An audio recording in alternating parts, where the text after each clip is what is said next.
भीमथडीच्या तट्टाणाला यमुनेचं पाणी पाजणारा महाराष्ट्र, मावळ्यांच्या बलिदानानं वैराग्याच्या तपोभूमीत सजणारा महाराष्ट्र, 21व्या शतकात देखील वैज्ञानिक प्रगतीच्या शिखरावरती असताना आदिशक्ती तुळजाभवानी आणि पंढरीच्या विठुरायाला मनोभावे पूजणारा महाराष्ट्र, शाहू फुले आंबेडकरांचा पुरोगामी विचार शिरसावंदे मानणारा महाराष्ट्र, चाफेकर, सावरकर, अनंत कान्हेरे, शिरीष कुमार ते बाबू गेणू सईद यांच्यासारख्या क्रांतिकारकांचा जाज्वल्य वारसा जपणारा महाराष्ट्र, ज्ञानाला दैवत आणि शिक्षणाला धर्म मानून ज्ञानदानाच्या पवित्र कार्यात क्रियाशील असणाऱ्या आपल्यासारख्या गुरुजनांचा महाराष्ट्र आणि आपल्या निढळाच्या घामाच्या सहस्त्रधारांनी धरतीला अभिषेक घालणाऱ्या शेतकऱ्यांचा, कष्टकऱ्यांचा, श्रमिकांचा आणि भूमिपुत्रांचा महाराष्ट्र. आज आपण सर्वजण 1 मे हा महाराष्ट्र दिन आणि जागतिक कामगार दिन म्हणून सर्वत्र साजरा करत आहोत. आपल्या संस्थेच्या व्यासपीठावरती उपस्थित असलेले आजच्या कार्यक्रमाचे अध्यक्ष आदरणीय डॉक्टर RM शहा सर, संस्थेचे उपाध्यक्ष सन्माननीय ॲडव्होकेट प्रभुणे सर, आपल्या संस्थेचे सचिव आदरणीय द.रा. उंडे, अर्थात आपल्या सर्वांच्या आवडत्या अण्णा, त्याचबरोबर ॲडव्होकेट निलिमाताई गुजर, रमणीक शेठ मोता आणि सर्व विभागाचे प्राचार्य, विभाग प्रमुख, सर्व शिक्षक वृंद आणि जमलेल्या माझ्या विद्यार्थी मित्र. महाराष्ट्र म्हणजे स्वाभिमान, महाराष्ट्र म्हणजे पराक्रम, महाराष्ट्र म्हणजे ताठकणा आणि माझा महाराष्ट्र म्हणजे लढाऊ बाणा. माझा महाराष्ट्र म्हणजे शुभाचा स्वराज्य लढा, आनंद घनचा सडा, इंद्रायणी अथंग तुकयाचे अभंग, मराठमोळी दौलत न्यारी पंढरीचे अविरत वारी, मराठमोळ गंधर्व गान आणि ज्ञानेश्वर माऊलींचं पसायदान म्हणजे माझा महाराष्ट्र. ही महाराष्ट्र भूमी भारतीय स्वातंत्र्य चळवळीमध्ये जसं पंजाब आणि बंगालनं जी भूमिका साकारली, त्याच पद्धतीनं माझ्या महाराष्ट्रामधले अनेक क्रांतिकारक, देशभक्त ही मातृभूमी, हा देश स्वतंत्र होण्यासाठी धडपडले. आत्ताच डॉक्टर RM शहा यांनी सांगितलं की 1 मे 1960 या दिवशी आपला महाराष्ट्र राज्याला स्वतंत्र राज्याचा दर्जा प्राप्त झाला आणि 105 हुतात्म्यांनी बलिदान दिलं आणि त्यांच्या बलिदानामुळं आज आपण महाराष्ट्र दिन आनंदात साजरा करीत आहोत. हा महाराष्ट्र इसवी सनापूर्वी कसा होता?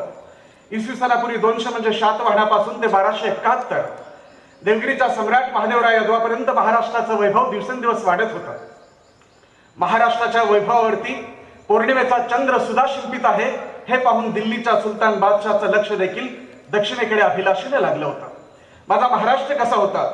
माझा महाराष्ट्र दह्या दुधात भिजत होता, सोन्या मोत्यांनी सजत होता, कला कौशल्यात रमत होता, अध्यात्मात नाहत होता.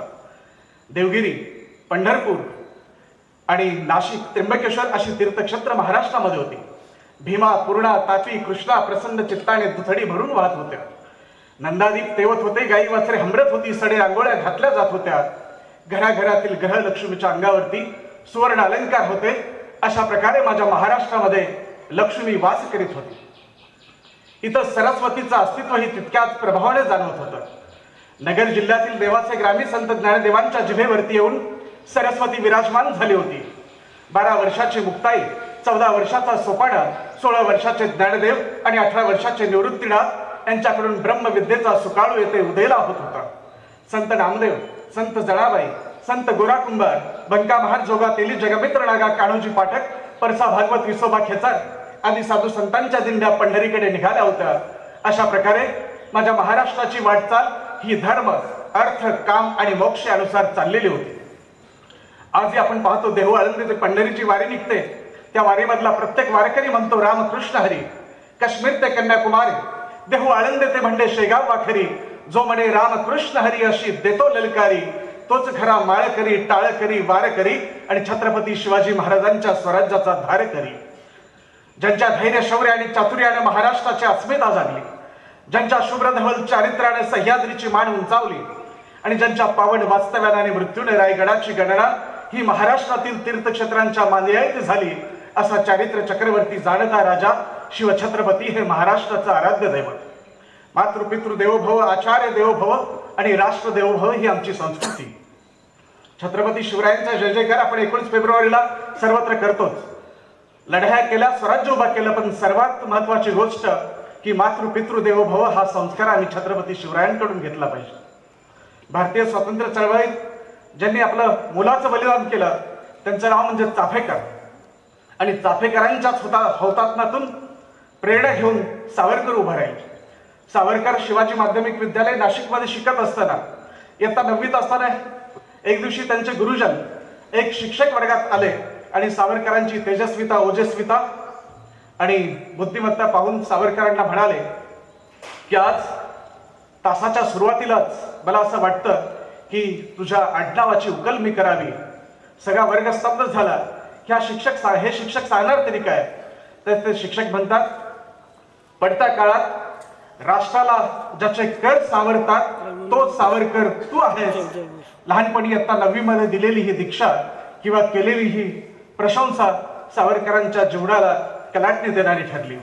आपल्या सर्वांना माहित आहे की ज्यावेळेस मार्सेलिस बंदरावरती फ्रान्सच्या किनाऱ्यावरती सावरकरांना पकडण्यात आलं आणि बोटीनं भारतामध्ये आणलं आणि डोंगरीच्या तुरुंगामध्ये कारागृहामध्ये सावरकर होते आणि त्यानंतर 2 जन्मठेप जी सुनावली होती त्यासाठी अंदमान निकोबारला त्यांना नेण्यात येणार होतं. तर सावरकरांच्या पत्नी माई सावरकर सावरकरांना भेटण्यासाठी या डोंगरीच्या कारागृहात जातात की आपला पती आता परत कधी भेटणारच नाही असं त्या माऊलीला वाटतं आणि त्यांचे डोळे पाणावतात आणि डोळ्यावरती अश्रूंनी आलेल्या पापुद्र्यामधून सावरकरांना पाहण्याचा प्रयत्न करतात. आणि त्यावेळेस सावरकर म्हणतात, हे बघ 4 काटक्या आणि चुली मांडून अगदी चिमण्या कावळेही संसार करतील, पण माझ्या लहानपणीच माझ्या गुरुजींनी सांगितलंय की राष्ट्राच्या पडत्या काळात ज्याचे कर देशाला सावरतील तो मी सावरकर आहे. तू वाईट वाटून घेऊ नकोस. असते एखाद्याची अशी दैवगती, पण राष्ट्राचा संसार सावरण्यासाठी जर तुझ्या माझ्या संसाराचं जर आपण अर्ध दिलं तर खऱ्या अर्थानं या देशाला पुढे सोन्याचे दिवस येतील. हे सावरकर असतील किंवा अनंत कान्हेरे असतील, शिरीष कुमार असेल किंवा बाबू गेनू सईद असतील किंवा विष्णू गणेश पिंगळे असतील, ह्या क्रांतिकारकांनी आपला जाज्वल्य वारसा महाराष्ट्राला आणि आपल्या समोरच्या तरुणांना दिलेला आहे. जसं क्रांतिकारकांची या महाराष्ट्राला गरज होती तेवढी समाज सुधारकांची सुद्धा. आपल्याला माहित आहे की विद्येविना मती गेली, मतीविना नीती गेली, नीतीविना गती गेली, गतीविना वित्त गेले, वित्ताविना क्षुद्र खचले, इतके सगळे अनर्थ एका अविद्येने केले हे सांगणारे महात्मा ज्योतिराव फुले.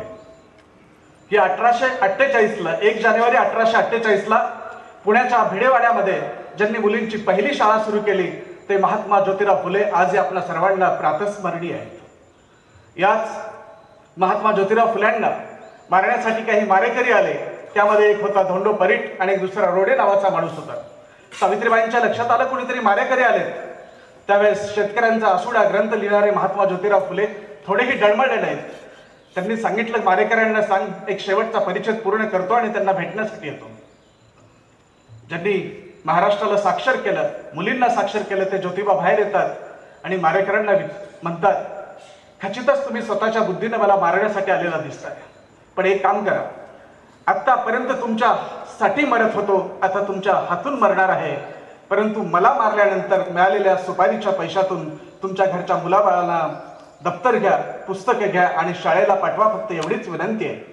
ज्योतिबांचे हे शब्द ऐकले आणि मारेकऱ्यांची शस्त्र गळाली आणि त्यामधला धोंडो परीट नावाचा हा मारेकरी तर पुढे धोंडो पंडित म्हणून आला.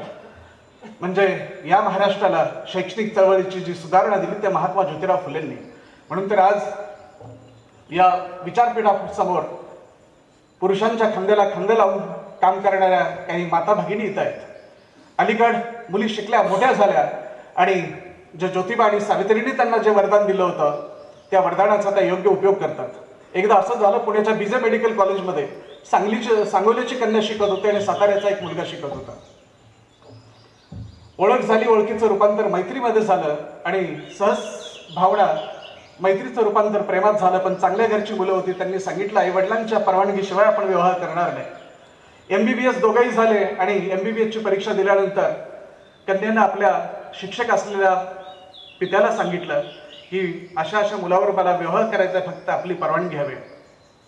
थोडे पुरोगामी विचाराचे वडील होते, म्हणाले ठीक आहे, आपण साताऱ्याला जाऊन त्यांची कुटुंब व्यवस्था पाहू, परिवाराला भेट देऊ आणि नंतर ठरवू. एकमेकांचं बोलणं झालं आणि साताऱ्याची माणसं सांगोल्याला गेली. शेतकरी कुटुंब, एकत्र कुटुंब पद्धती, त्या आताच्या सारख्या BMW किंवा मर्सिडीज बेंझ होत्या, त्या कमांडर जीपमध्ये माणसं मुलगी पाहायला जायची.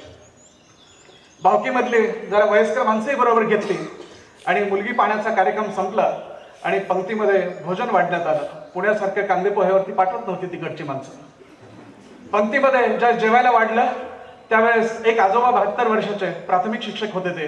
ते म्हणाले, मुली मला यातलं काही चालत नाही, मला भाकरी आणि भाजी हवी, कारण इकडं मंगळवेढा, कांदा मुळा भाजी, अवघी मिठाई माझी.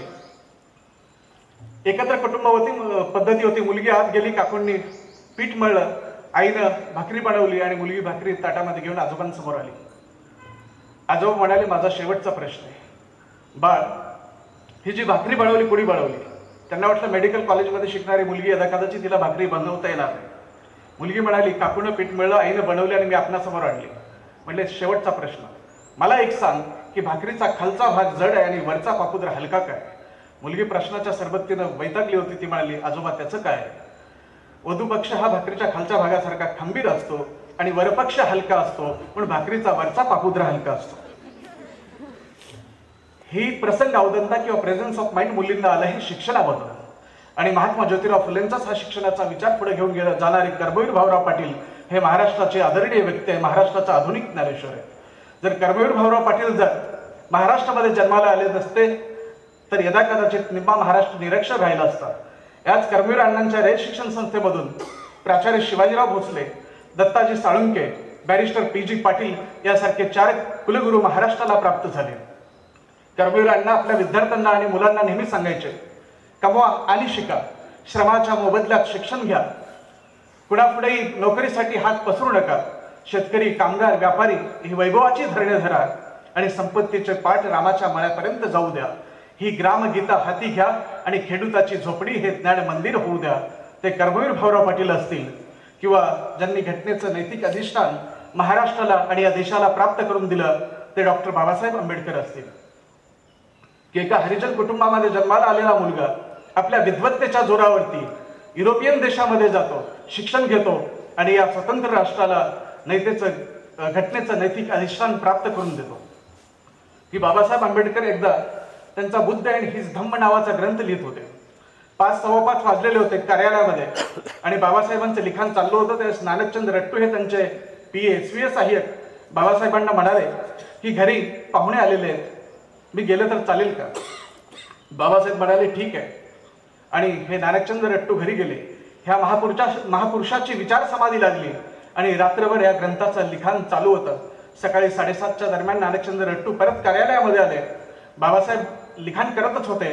त्यावेळेस त्यांचं लक्ष वेधण्यासाठी नानकचंद रट्टूंनी दरवाजावरती टकटक असा आवाज केला. त्यावेळेस बाबासाहेब म्हणाले, नानकचंद कधीच जायला सांगितले तुला, तू अजून घरी गेला नाही का? ज्यावेळेस या महापुरुषाची भावसमाधी पाहून यदा कदाचित भारताच्या इतिहासाला अभिमानाचं भरता आलं असेल आणि तो कालपुरुष नियतीला म्हटला असेल की बोधिसत्वा तुझा जय जयकार असो. हा महाराष्ट्र झाला थोडा 1960 पर्यंतचा. पण आपल्याला माहित आहे प्रतापगडावरती छत्रपती शिवरायांच्या पुतळ्याचं अनावरण करण्यासाठी मुद्दामहून यशवंतराव चव्हाणांनी पंडित नेहरूंना बोलवलेलं होतं. पंडित नेहरूंनी छत्रपतींच्या पराक्रमावरती भाषण केलं, परंतु त्यांच्या भाषणानंतर यशवंतराव चव्हाण म्हणाले की छत्रपती शिवरायांनी हा प्रतापगड उभा केला, प्रतापगडाचा जन्म छत्रपती शिवरायांच्या हातून झाला, परंतु याच प्रतापगडाच्या पायथ्याला छत्रपती शिवरायांचा पुनर्जन्म झाला, त्यामुळे या गडाला विशेष महत्व आहे. अलीकडे आपण पाहतो की संगणक जे आपण चालवतो त्या संगणकाचं सर्व श्रेय जातं मूर्तिजापूर तालुक्यातील विजय भटकर यांना. राजीव गांधींना ज्यावेळेस वाटलं की आपण ही अमेरिकेकडून क्रायोजेनिक प्रणाली सिस्टीम मागवावी आणि संगणक आपला देश हा तंत्रज्ञानामध्ये पुढे जावा, परंतु अमेरिकन सरकारच्या काहीतरी लक्षात आलं आणि अमेरिकेनं तो संगणक देण्याचं नाकारलं. त्यावेळेस राजीव गांधींनी याच महाराष्ट्रातल्या सुपुत्राला दिल्लीला बोलवलं आणि सांगितलं की अमेरिकेने एवढे डॉलर्स मागितलेले आहेत, आपल्याला काय करता येईल? त्यावेळेस विजय भटकर म्हणाले, त्याच्या निम्म्या किमतीत आणि निम्म्या कालावधीमध्ये आपल्या परवानगीनं आणि या भारत मातेच्या आशीर्वादानं मी असा संगणक तयार करेल की देशाला हेवा वाटेल. आणि अक्षरशः 3 वर्ष सिडॅकमध्ये राबून या महाराष्ट्राच्या सुपुत्रानं विजय भटकर महाराष्ट्र भूषण यांनी परम संगणक तयार केलं आणि अमेरिकेला सुद्धा खजील केलं. या महाराष्ट्रामध्ये असा एक महापुरुष, एक वीरपुरुष आणि एक विरांगणा आहे. कुठल्याही राज्याचं किंवा देशाचं फक्त क्षेत्रफळ आणि त्यामधल्या चौरस किलोमीटरवरती त्याचं भवितव्य ठरत नाही. आपल्याला माहित आहे रघुनाथ माशेलकर, ह्या माशेलकरांनी महाराष्ट्राला आणि देशाला पंचसूत्री दिली की child centred education, woman centred family, human centred development, knowledge centred India and innovation centred society. हे रघुनाथ माशेलकर असतील, विजय भटकर असतील, किंवा अगदी बीडचा 21 वर्ष आयएस झालेला रिक्षा चालकाचा एक मुलगा अन्सार शेख असेल. आमच्या महाराष्ट्रामध्ये कर्त्या पुरुषांची काही कमी नाही. साधू संतांचा महाराष्ट्र आहे, विचारवंतांचा महाराष्ट्र आहे, कर्त्या पुरुषांचा महाराष्ट्र आहे. ज्यांच्या नावानं पवारसाहेबांनी गदिमा सभागृह उभारलं, त्या गदिमांच्या 2 जरी कविता आपण अनुभवल्या तर लक्षात येतं की पवारसाहेबांनी त्या सभागृहाला गदिमा हेच नाव का दिलं. वेदमंत्राहुनी अम्मा वंदे वंदे मातरम, ह्या 3 कडव्याची कविता किंवा ते गीत आपण अभ्यासलं, किंवा हे राष्ट्रदेवतांचे, हे राष्ट्रप्रेषितांचे, आ चंद्र सूर्य नांदो स्वातंत्र्य भारताचे सांगणारे गदी माडगूळकर हे महाराष्ट्राची शान आहे.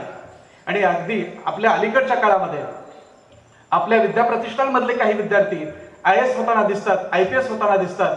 भारत हा कृषीप्रधान देश आहे आणि या कृषीप्रधान देशामध्ये आपल्याच विद्यानगरीमधून एक विद्यार्थिनी BSc बायोटेक्नॉलॉजी झाली, MSc बायोटेक्नॉलॉजी झाली आणि त्यानंतर कॅलिफोर्नियामध्ये अलास्का विद्यापीठामध्ये पुढचं संशोधन करण्यासाठी निघाली.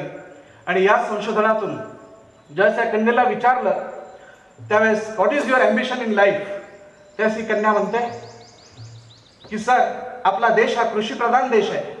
मी कॅलिफोर्नियामध्ये जे संशोधन करेन त्या संशोधनातून असं बी किंवा रोप निर्माण करेन, ते बी आणि रोप ज्यावेळेस भारतामध्ये येईल त्यावेळेस कमी पावसावरती आणि प्रतिकूल हवामानामध्ये देखील त्या बियातून, त्या रोपातून भरघोस उत्पन्न निघेल आणि आपलं सरकार सुद्धा त्याला चांगला हमीभाव देईल. आपली संस्कृती ही कृषीप्रधान संस्कृती आहे. सर, माझ्यासाठी नाही पण माझ्या देशासाठी आपल्या या संशोधनाला नोबेल पुरस्कार प्राप्त व्हावा ही माझी महत्वाकांक्षा आहे. अशी रश्मी सरनाईक असेल, तेजस्विनी सातपुते असेल, असे विद्यार्थी या विद्याप्रतिष्ठानमधून आपण निर्माण करतोय, याचा आपल्याला सार्थ अभिमान आहे. जाता जाता फक्त मी एवढंच म्हणेन, लाभले आमाच भाग्य बोलतो मराठी, झालो खरेच धन्य ऐकतो मराठी, धर्म पंथ जात एक जाणतो मराठी, अवघ्या जगात माय मानतो मराठी, मानतो मराठी. धन्यवाद. जय हिंद, जय महाराष्ट्र.